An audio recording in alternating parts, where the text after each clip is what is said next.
Kysucká knižnica v Čadci, mesto Turzovka a obec Klokočov vyhlasujú 20. ročník literárnej súťaže Jurinova jeseň.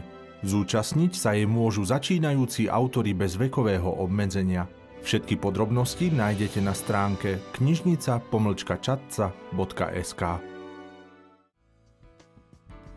Spoločenstvo Ladislava Hanusa pozýva na bratislavské Hanusové dni, ktoré sa uskutočnia od 13. do 17. júna v Bratislave. Tešiť sa môžete na diskusie a prednášky z oblasti teológie, politiky, psychológie či iných vied. Nebudú chýbať ani duchovné a umelecké podujatia. Všetky podrobnosti nájdete na stránke hanusovedni.sk. Spoločenstvo Človek a viera pozýva záujemcov na vstupný fotografický workshop, ktorý sa uskutoční 8. a 9. júna v Poprade. Bližšie informácie nájdete na stránke človekaviera.sk. V dňoch 20. až 24. júna sa na Slovensku uskutoční stretnutie nepočujúcich katolíkov Európy. Stretnutie sa bude konať v Mariánke a tiež v Centre nepočujúcich v Lúčkach pri Kremnici. Podrobný program nájdete na stránke kcnba.navebe.net.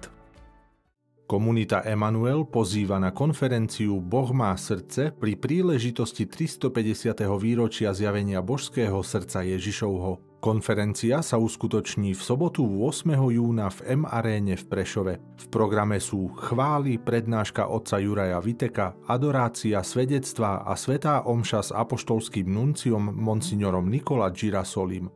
Podrobnosti a prihlasovanie nájdete na stránke emanuel.sk. Bohoslovci kňazského seminára svätého Gorazda v Nitre pozývajú ministrantov na tábor Minfa, ktorý sa uskutoční v dvoch turnusoch. Prvý sa bude konať od 30. júna do 5. júla a druhý od 7. do 12. júla. Oba turnusy budú prebiehať na fare v Dolnej Krupej. Tábor je určený pre ministrantov od 9 do 15 rokov. Všetky podrobnosti a prihlasovanie nájdete na stránke minfa.sk. Komunita Čená kolo pozýva na Deň otvorených dverí, ktorý sa uskutoční v sobotu 15. júna na včelárskej paseke v blízkosti Kráľovej pri Senci. Program sa začne modlitbou svätého Ruženca o 13. hodine, po ktorej bude pokračovať svetou omšou, ktorú bude celebrovať apoštolský nuncius monsignor Nicola Girasoli.